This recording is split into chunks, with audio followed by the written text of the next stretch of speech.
वालेकुम स्टूडेंट्स, हम home economics का 5th चैप्टर पढ़ रहे हैं। स्टूडेंट्स, हम थर्ड लॉन्ग क्वेश्चन इंसानी नशोनुमा के असूल वो हमने शुरू किया हुआ है।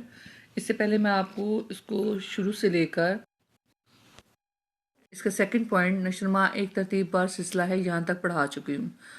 आज हम इसका थर्ड पॉइंट नशोनुमा की रफ्तार मुख्तलिफ होती है और फोर्थ पॉइंट नशोनुमा का हर दौर हसास और नाजुक होता है, ये पढ़ेंगे और क्वेश्चन को कंप्लीट करेंगे। पेज नंबर 132 पर स्टूडेंट्स देखें, ये इसका थर्ड पॉइंट है।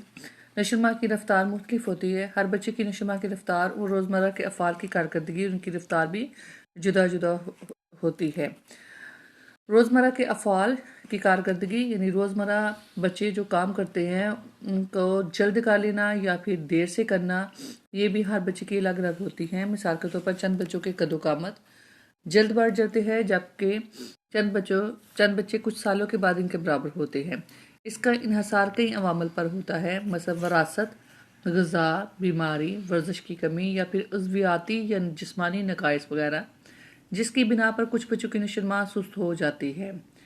यानी इसमें ये बताया जा रहा है कि नशोनुमा की रफ्तार जो मुख्तलिफ होती है हर बच्चे की, उसके बहुत सारी वजूहात हो सकती हैं, जिसमें वरासत यानी उनकी फैमिली में ही जो है वो कद का कम पड़ना या इसी तरह से जल्दी ग्रोथ पा जाना, वो उसकी कमी हो, तब भी बच्चे जो है वो आम बच्चों से पीछे रह जाते हैं। या कुछ बच्चे जो बहुत जल्द लंबे हो जाते हैं या उनकी ग्रोथ बहुत अच्छी होती है, वो भी विरासत का ही हिस्सा होती है। ये विरासत में ही इनहेरिट होता है उनको कि वो उनके कद्दोकामत ज़्यादा लंबे होते हैं आम बच्चों की निस्बत।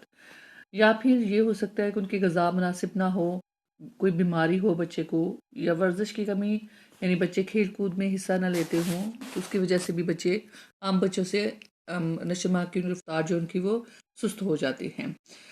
आगे वो कह रहे हैं हर फर्द मुनफरिद और मुख्तलिफ शख्सी खसूसियात का हामिल होता है। ये इख्तलाफात उनकी इनफरादियत को उजागर भी करते हैं।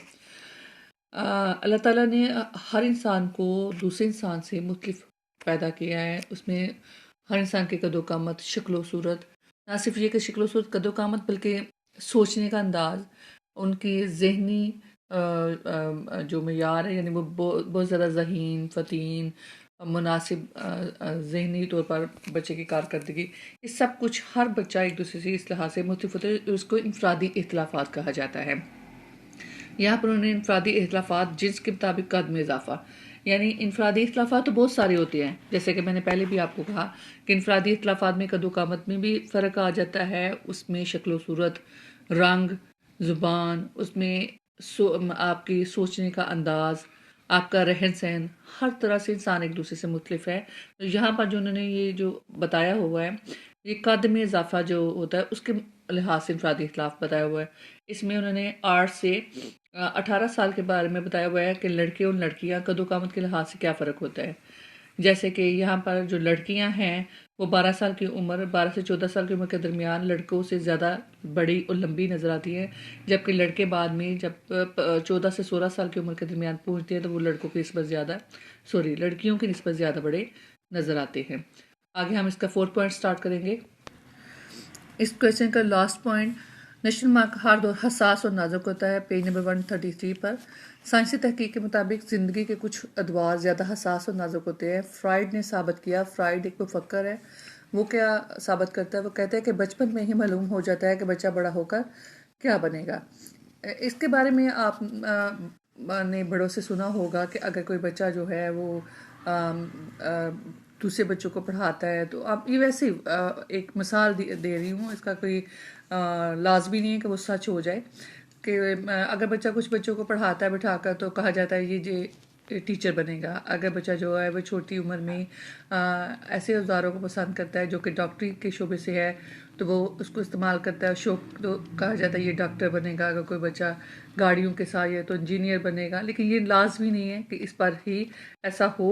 लेकिन ये फ्राइड का इस कौल को मैं बता रही हूँ कि ये किस तरीके से उसने ये कहा है। एरिक्सन ये भी एक मुफक्कर है। एरिक्सन के मुताबिक बच्चा जो कुछ भी सीखता है इसका इन्हिसार इसकी मुख्तलिफ ज़रूरियात, मसलन खुराक, तवज्जो और मोहब्बत की तकमील के तर्ज़ तरीक़ पर होता है। بچے کی شخصیت میں 2 سے 5 سال کی عمر کا دور بہت اہمیت رکھتا ہے۔ عام طور پر بچپن میں جو عادات و اطوار بچے میں پیدا ہوتی ہیں وہ بالغ ہونے کے بعد مزید مستحکم ہو جاتے ہیں۔ سن بلوغت کی نسبت ابتدائی دور کی نشوونما زیادہ حساس اور نازک ہوتی ہیں، یعنی اس میں انہوں نے بتایا ہے اس میں انہوں نے بتایا ہے کہ 2 سے 5 سال کی عمر کے دوران بچے کی شخصیت کو جس طرح سے ہم پروان چڑھاتے ہیں وہ ہمیشہ ساری زندگی اس پر اس کی شخصیت ڈیپینڈ کرتی ہے۔ اس لیے کہا جاتا ہے کہ 5 سال کی عمر تک چونکہ بچے کی شخصیت کافی حد تک جو ہے وہ تکمیل کو پہنچتی ہے، تو انہیں اچھی باتیں سکھائی جائیں، انہیں توجہ دی جائے، محبت دی جائے، پیار سے سیکھنا سکھایا جائے تاکہ آگے وہ بھی تحمل سے، برداشت سے جو ہے دوسرے سے بات کرنا سیکھیں۔ اور اسی طرح سے جو ہے وہ جو 2 سے 5 سال کی عمر کے دوران سیکھتے ہیں، بالغ ہونے کے بعد مزید مستحکم ہو جاتے ہیں، یعنی اس کی وہ عادتیں مزید پالش ہو سکتی ہیں لیکن اس کو ختم نہیں کیا جا سکتا ان عادتوں کو، بلکہ وہی عادتیں جو ہیں وہ آہستہ آہستہ اس کے ساتھ چلتی جاتی ہیں۔ اس لیے انہوں نے کہا ہے کہ سن بلوغت کی نسبت، یعنی یہ نہیں ہے کہ بچہ بڑا ہوگا تو پھر ہم اسے کوئی بات سکھائیں گے، وہ مشکل ہو جاتا ہے، جبکہ ابتدائی دور میں نشوونما زیادہ حساس اور نازک ہوتی ہے کہ جانی بچے کو جو بچپن میں 2 سے 5 سال کی عمر کے دوران جو سکھا دیا جاتا ہے اس کو مزید ہم آہستہ آہستہ اس کو مزید بہتر کر سکتے ہیں، لیکن یہ نہیں کر سکتے کہ بچے کو چھوٹی عمر میں نہ سکھایا جائے تو بڑی عمر میں جا کے سکھایا جائے گا، ایسا بہت مشکل ہوتا ہے۔ آج آپ کا یہ کویشچن کمپلیٹ ہو گیا اسٹوڈنٹس، یہ آج کا آپ کا ہوم ورک ہے، اپنے اچھی طرح سے اس کو یاد کرنا ہے۔ اللہ حافظ۔